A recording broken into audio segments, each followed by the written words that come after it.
Saudara-saudariku yang terkasih dalam Kristus, salam berkah dalam.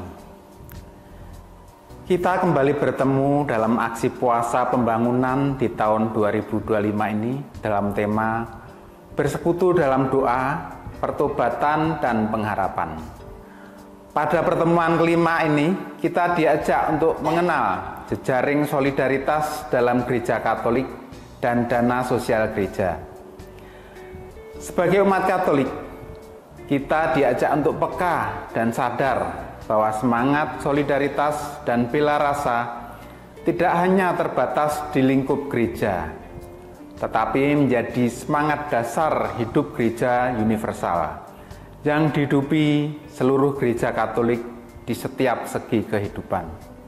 Kita semua harus menyadari bahwa sebagai makhluk sosial, kita tidak hanya membutuhkan orang lain, tetapi kehadiran kita juga dibutuhkan orang lain.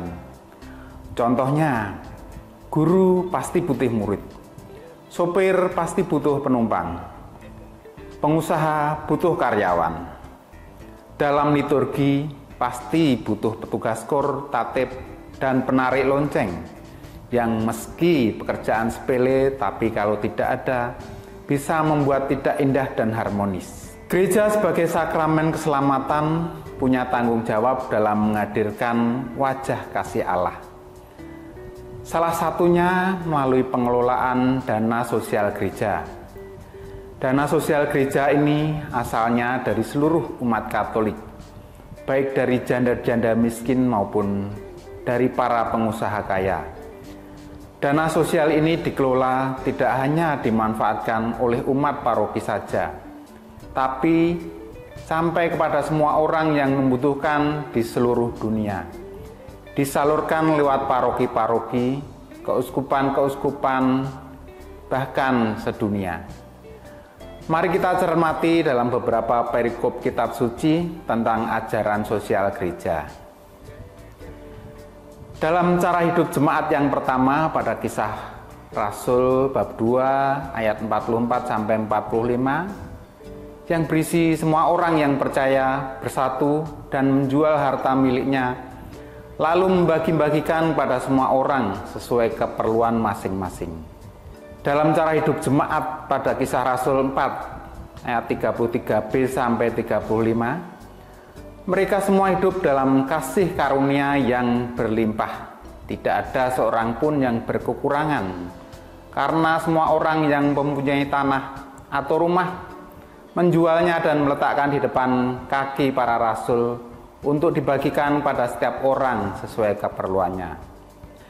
Dalam pelayanan para rasul pada surat Santo Paulus pada jemaat di Roma, bab 15 ayat 25 sampai 27, Santo Paulus yang sedang dalam perjalanan ke Yerusalem untuk mengantarkan bantuan kepada orang-orang kudus jemaat dari Makedonia dan Akhaya, menyumbangkan sesuatu kepada orang-orang miskin di antara orang-orang kudus di Yerusalem. Keputusan itu mereka ambil supaya mereka ikut terlibat untuk saling melayani. Mereka mendapatkan harta rohani. Ya, mereka juga memberikan apa yang bisa mereka berikan. Saudara-saudariku yang terkasih, dari beberapa perikop tersebut dapat diambil permenungan bahwa sejak awal jemaat Kristiani sudah menghayati semangat solidaritas dan subsidiaritas atau saling membantu dan mencukupi kebutuhan. Sedangkan Santo Paulus memberikan teladan mengirimkan bantuan dari jemaat ke jemaat yang lain di Yerusalem. Inilah awal dari tradisi gereja, yaitu kolekte. Mengumpulkan sedikit demi sedikit dari umat, setelah terkumpul kemudian disumbangkan kepada yang membutuhkan. Dari ketiga perikop di atas dapat disimpulkan bahwa semangat solidaritas dan subsidiaritas merupakan ciri khas cara hidup gereja Katolik. Dan semangat solidaritas itu kini masih berkembang di gereja kita dalam wujud dana-dana sosial gereja. Salah satunya adalah Danpamis atau dana papa miskin. Saudara-saudari yang terkasih, dalam sebuah ilustrasi pada minggu kelima ini kita diajak untuk terlibat dalam pengumpulan dana sosial tersebut. Sithik ora ditampik oleh saya pikoleh. Solidaritas tanpa batas yang menjadi semangat iman orang Katolik tanpa memandang suku, bangsa, golongan, dan agama. Kita semua harus paham dari mana dana sosial gereja. Dana sosial itu dihimpun dari dana APP pada masa Prapaskah. Selain itu juga dari kolekte misa dan persembahan bulanan umat. Semua ada persentasenya, jadi tidak usah bingung dana itu kemana dan dari mana. Dana yang terkumpul dikeluarkan pada pos-pos tertentu seperti dana pendidikan dan dana kesehatan. Jika ada umat yang membutuhkan bisa langsung menghubungi pengurus lingkungan untuk dapat mengajukannya melalui tim PSE paroki. Nah, sekarang setelah kita mencermati sabda Tuhan lewat perikop tadi, kita bisa mengambil kesimpulan bahwa Gereja Katolik menghidupi semangat solidaritas dan subsidiaritas pada sesama kita. Sesama itu bukan hanya sama agamanya, tapi sama makhluk Tuhan yang diciptakan di dunia ini.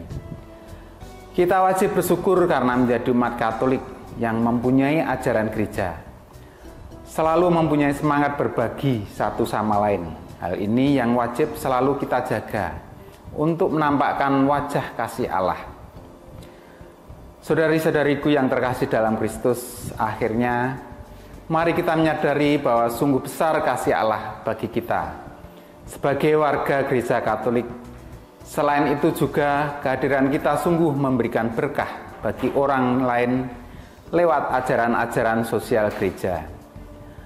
Semoga pertemuan APP kali ini semakin memperkuat iman kita, sehingga kita dapat selalu memuliakan Allah dalam setiap perbuatan-perbuatan baik kita. Terima kasih, salam dan berkah dalam.